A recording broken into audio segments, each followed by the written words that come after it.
The buttonholed herringbone stitch is really just a combination stitch. If you know how to do the herringbone and you know how to do the buttonhole, then it should be pretty easy. So I'm going to start with the base of a herringbone stitch, and I did mark 2 lines sort of as a guide.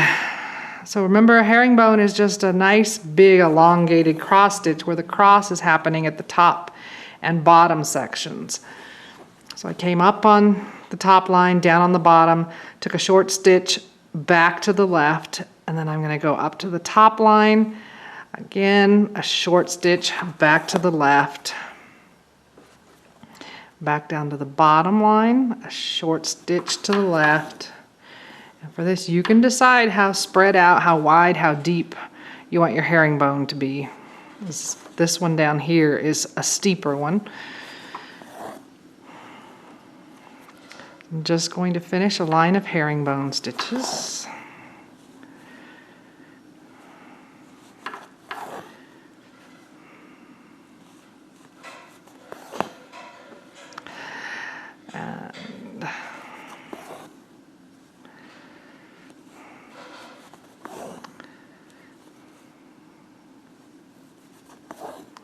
And I like, when I'm doing this one, not that I've done that much of it, but a little bit, I like to start and stop with my stitch at the top, because then to me it looks like a scallop. So rather than a short stitch on that last one, I'm just taking the needle to the back of the fabric on the top line. I have switched to a tapestry needle.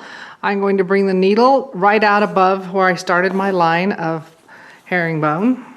And then I'm just going to buttonhole right over the thread. So I'm going to take my thread from top to bottom under my stitch, threads under my needle, and pull up. And again, top to bottom, threads under the needle, pull up. And I'm just going to keep doing that to fill in my first diagonal line on my herringbone.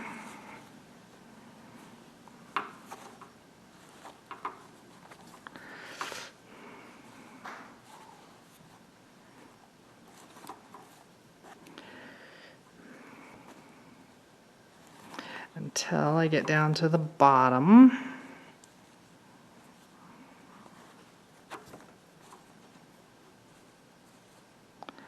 When I get to the bottom where I have my cross, I want to take my needle underneath both threads that are in the cross, and again my thread is under my needle, and then I just continue on up the next diagonal line.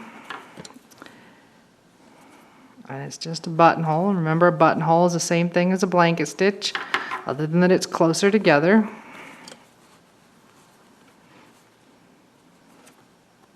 I'm just filling up that stitch with buttonhole stitches. You can pack them as tight as you want. It'll take you longer if you pack them super tight.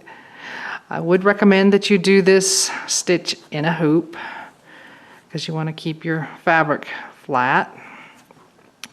And then when we get up to the top of our stitch, we again want to go under both crosses, threads under the needle, and then continue on down on the next one. And my thread does like to get wound, so you're going to want to drop it and let it unwind every once in a while.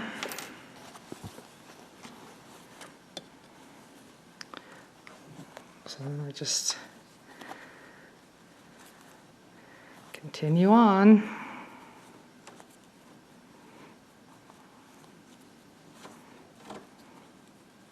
So every time you get to the top or the bottom, just make sure you take your needle under both threads that are in the cross.